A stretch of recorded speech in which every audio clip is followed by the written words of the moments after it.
Welcome to Rust Buster's installation guide for Chevy's 2003 to 2014 Express 1500. Before you begin, if you are uncomfortable performing any of these procedures, we strongly suggest seeking a qualified professional. Make sure you have all required tools and utilities and follow all manufacturer safety precautions. Step 1. Disconnect the vehicle's battery. Inspect for fire hazards such as leaking fuel lines or engine components. Repair or remove any hazards before starting this repair.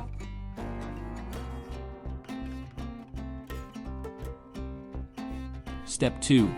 Lift and support the vehicle. Remove the front wheel on the side being repaired. Clear any lines or brackets from the work area. Step 3. This repair section caps the bottom of the frame rail around the position to body mount. If the body mount or frame beneath it is compromised, remove the mount. If both are acceptable, remove the accommodating perforation from the repair section. The perforation on the inner side of the repair section accommodates the factory frame rail indent. Step 4. Before installation, paint the inside of the repair section where it will contact the frame rail. Once dry, slide the repair section into position and align it using the factory frame holes. Clamp it securely to the frame. Step 5.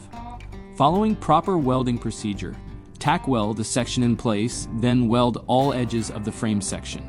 If you did not remove the perforations in Step 3 and remove the body mount, install a replacement now, then fill in the perforation lines in the frame section via welding. Step 6. Paint the frame section and work area and any remaining raw metal. We recommend our Rust Buster Rust Converter and Primer Spray Paint.